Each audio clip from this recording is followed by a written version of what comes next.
খেলা হবে। মায়াবী লিপির আগমন, শুভেচ্ছা, স্বাগতম।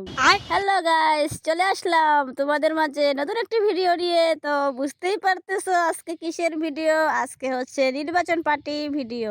তো বর্তমানে আমাদের যে অবস্থা, বাসায় থাকি আর বাজারে থাকি, যেখানেই থাকি না কেন, কানের মধ্যে শুধু এইটাই শব্দ, খেলা হবে। আয় খেলা হবে। হায়, টিউবওয়েল মার্কা, দোয়াত কলম, পদ্মফুল।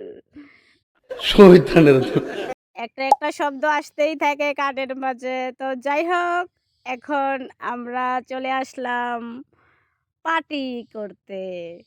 মানে আমাদের এলাকায় চলে আসবে বড় বড় লোক, ওরা ভাষণ দিবে, শুভেচ্ছা, স্বাগতম, আমার মার্কায় ভোট দাও। ঠিক আছে, ওর চরিত্র ফুলের মতো পবিত্র। তো যাই হোক, দেখতেই পাচ্ছ তো, নিজেকে কেমন জানি একটা ধন্য ধন্য মনে হচ্ছে। নির্বাচন পার্টির রান্না আমি করব, আমাকে সিলেক্ট করা হয়েছে গ্রামে যে আমি রান্না করব, কারণ আমার মায়াবী লিপির রান্না হাতের মজা যে এত স্বাদ, সেই স্বাদ, সেই স্বাদ, সেই স্বাদ। सुकून का नाम सुना है? हाय हाय, इतना सुकून। খেয়ে মানুষ খালি বলবে চলো ভোট দেই, চলো ভোট দেই, চলো ভোট দেই। তাই আমাকে নেওয়া হয়েছে রান্না করার জন্য। আমি চলে আসলাম রান্না করতে। দেখতেই পাচ্ছ এখানে বড় মাঠ, সেই মাঠের মধ্যে বিশাল বড় করে চুলা বানিয়ে নেওয়া হয়েছে। এখানে বক্স আনা হয়েছে, লাইটিং করা হয়েছে, আর আমাকে এই গরমের মাঝে বসিয়ে দেওয়া হয়েছে চুলার পাড়ে। পাস করবে একজন, বাস খাবে একজন, টাকা লুটবে একজন, টাকা খাবে একজন, পাটি খাবে একজন। আমাকে দেওয়া হচ্ছে বাঁশ, কারণ আমি চুলার পাড়ে বাঁশ খেয়ে খেয়ে আমি রান্না করতেছি এই গরমের ভিতরে। তো যাই হোক, কিছু করার নাই, রান্না করতেছি দেখতেই পাচ্ছ।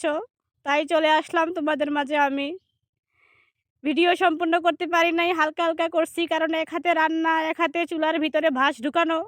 সেই বাঁশ আবার আমার কপালে আসে। চুলার ভিতরে খড়ি ঢুকাচ্ছি, আবার নাড়ানাড়ি করতে হচ্ছে, তরকারি দেখতে হচ্ছে, মশলা দাও, এটা দাও, সেটা দাও, আবার হাত দিয়ে মোবাইল দিয়ে ভিডিও করো। কারণ এখানে নামি দামি অনেক গুণমান আমার এলাকার বড় বড় আমার মামা, চাচা, জেঠা, এটা সেটা অনেকেই আছেন। তো সবার সামনে তো আর ভিডিও করা সম্ভব না, তাই চুরি চুরি, চুপি চুপি, চুপকে চুপকে একটু একটু করে ভিডিও করে রাখছি তোমাদের সাথে শেয়ার করার জন্য। তো দেখতেই পাচ্ছ তরকারিটা আমি নাড়তেছি। কেমন হলো তরকারি জানি না, অবশ্যই তোমরা বলো, কমেন্ট করে বলে যাও দেখতে কেমন লাগতেছে। তো আমি সারা তরকারি রান্না করলাম, সব কিছু রান্না করলাম, কোনো কিছুই আমি টেস্ট করি নাই, কারণ আমার কোনো কিছু টেস্ট করতে হয় না, কারণ আমার সেই ব্রেনটা আছে এবং সেই আন্দাজ আমার মাথায় আছে। আমি যতটুকু দেই, পরিমাণ মতো দেই, অলরেডি সুস্বাদু হয়ে যায়। সেই জন্যই তো আমি নাম করা রাঁধুনি, মায়াবী লিপি। ঠিক আছে, তো গোস্ত হয়ে গেল, এখন ঘন্টু রান্না করতেছি। ঘন্টুতে মূলত আমরা অনেক কিছু দিয়েছি, বাকি আছে পুঁই শাক, পুঁই শাক দিব, তারপরে মিষ্টি কুমড়া, তারপরে জালি কুমড়া, টমেটো, বেগুন, কাঁচামরিচ, তারপর আছে লাউ, তারপর আছে আমরা ডাল দিব, এখানে বুটের ডাল সিদ্ধ করে দিব। দেখতেই পাচ্ছ তোমরা, নামি দামি লোকগুলা এভাবে বসে আছে, ওদের সামনে আমি রান্না করতেছি, নিজেকে কেমন যেন মনে হচ্ছে। তো যাই হোক, দেখো তরকারিটা হয়ে গেছে কত সুন্দর। তো রান্না শেষে এখন সেই আমাকেই তরকারি বাটিতে রেডি করে দেওয়া হচ্ছে। কত কত বাটি যে রেডি করলাম বসে বসে, দেখতেই পাচ্ছ। সবাই মিলে খাওয়া দাওয়া করতেছে, আর আমি ওই পাশে চুলার পাড়ে বসে আছি। কত বসে থাকবো, আর ভাল লাগতেছে না। খাওয়া শেষে এখন শুরু হচ্ছে ভাষণ, একের পর এক ভাষণ দিবে। ভাষণ শুনতে শুনতে তো মাথার অবস্থা কাহিল হয়ে গেছে। এইদিকে সন্ধ্যা থেকে পাক করতেছি, রাত বাজতেছে 2টা, আমার অবস্থা কাহিল। এদিকে আমার নটঙ্কি বোনও দাঁড়িয়ে দাঁড়িয়ে ভাষণ শুনতে শুনতে বিরক্ত হয়ে গেছে, ওর আর ভালো লাগতেছিল না। তো কি করার, কিছু করার নাই। অবশেষে ভাষণ শুনতে শুনতে নটঙ্কি বোনটা একদম বসেই পড়লো, বসে বসে গালে হাত দিয়ে আছে যে কি করা যায়। তো যাই হোক, সবাই ভালো থাকবেন।